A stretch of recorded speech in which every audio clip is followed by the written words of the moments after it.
дар ҷумҳурии тоҷикистон санаи 6 ноябр 27-мин солгарди конститутсияро таҷлил намуданд, зеро ин санади таърихӣ соли 1994 тариқи раипурсии умуми халқӣ қабул гардида буд.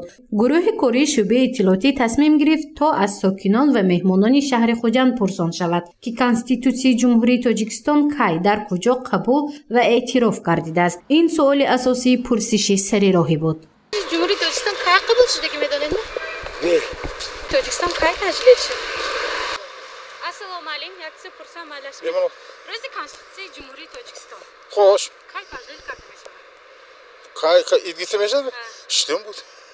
6 ноябр, хош. Дар бораи сарқонуни ҷумҳурии тоҷикистон чӣ медонед устод? Аксарият ҳамаша медонам, оги мебахшед аз вақтам нест. Конститутсияи ҷумҳурии тоҷикистон 6 ноябри соли 1994 дар умуми халқи раипурсӣ қабул карда шуд.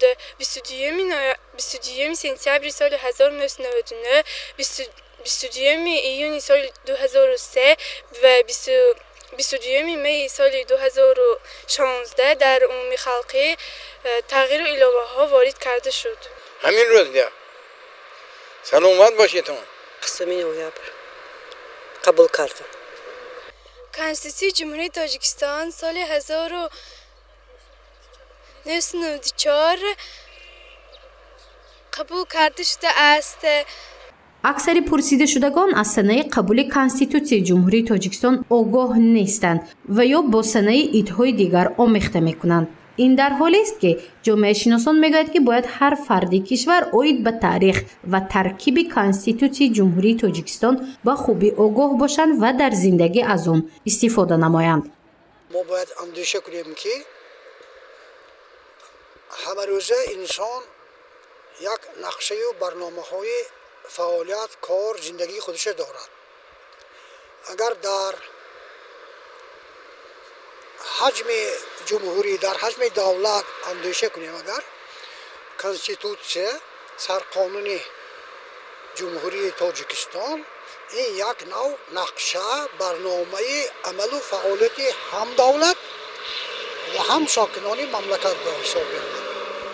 модоме ки мо дар ин давлат зиндагӣ дорем, фардои хубу осудаю ободи онро мехоҳем, бояд ки аз барномаи амали он ҳатман бохабар бошем.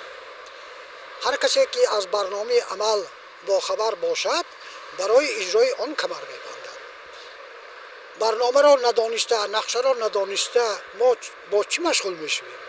аз ин хотир ҳар ки бояд, ҳар шаҳрванди мамлакат бояд ки қонуни асосӣ, яъне барномаи амалӣ ҳамватану мардуми кишварашро донад.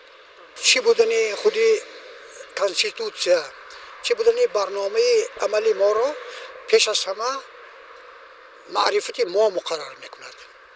агар мо хоҳем ки конститутсияи халқӣ бошад, он барҳақ ҳам амал кунад, мо водор ҳастем, вазифадорем ки ҳар қадар бештар барои баланд бардоштани маърифати мардум кӯшиш ба харҷ дода бошем.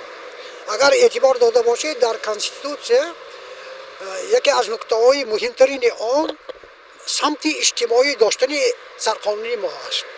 иҷтимоъ ин чӣ аст? иҷтимоъ ин пешсама рӯзгори мардум аст, беҳбуд бахшидани рӯзгори мардум аст. агар мардум барҳақ ҳам хоҳад ки рӯзгораш беҳ бошад, барои амалӣ шудани сарқонуни худаш камари ҳиммат бандад. ин духтарак шаҳзода аст. вай дар синфи 9 таҳсил менамояд. мегӯяд ки надонистани конститутсияи ҷумҳурии тоҷикистон барои ҳар нафар ин аз паст будани маърифати ҳуқуқӣ дарак медиҳад, зеро сарчашмаи тамоми ҳуқуқу озодиҳои инсон аз конститутсия сарчашма мегирад. аз ин рӯ вай ба хубӣ аз бобу моддаҳои қонуни асосии кишвар бохабар аст. 1929, 1937, 1978, 1987 ва 1994 охирин маротиба қабул карда шудааст. Конститутсияи ҷумҳурии тоҷикистон аз 10 дебоча, 10 боб ва 100 модда иборат аст ки ҳар як ин моддаҳо ба худ маъноҳои хосро доранд. барои он ки ҳар як давлате ки аз модда, қонун, ҳуқуқ иборат аст, он давлат ҳамеша ба пешрафта ягон бор пароканда намешавад. барои он ки ҳамаи аҳолие ки дар ҳамон давлат зиндагӣ мекунанд, онҳоро қонун иҳота карда, бо ҳамин қонун راهبری میکنن. ماده یکم کنستیتوسیای جمهوری تاجیکستان چی نوشته شده است؟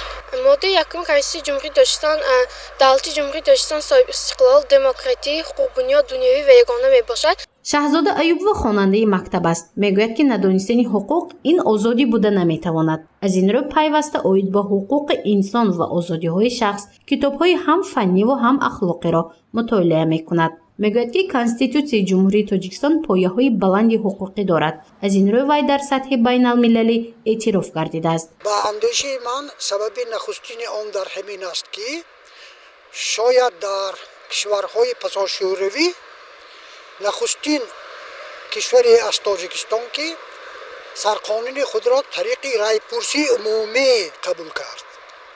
یعنی کنستیتوسیای تاجیکستان این قانون اساسی نه فقط دولت کشور بلکه سرقانون تمام مردم تاجیکستان است. سبب اینقدر اساسناک پایه‌های قوی داشتنی سرقانون ما هم در همین است. برای آنکه آن را همه خودی مردم اعتراف کردند، تصدیق کردند، محاکمه کردند. از این خاطر من گمان میکنم که پایه‌های آن همیشه همینقدر مستحکم خواهد بود. پرسشی سریراهی نزدیک یک ساعتی ما معلوم نمود که امروز بیشتری ساکنان تنها از روز قبول کنستیتوسیه آگاه هستند و خلاص، اما از ترکیب آن به خوبی نمیدانند.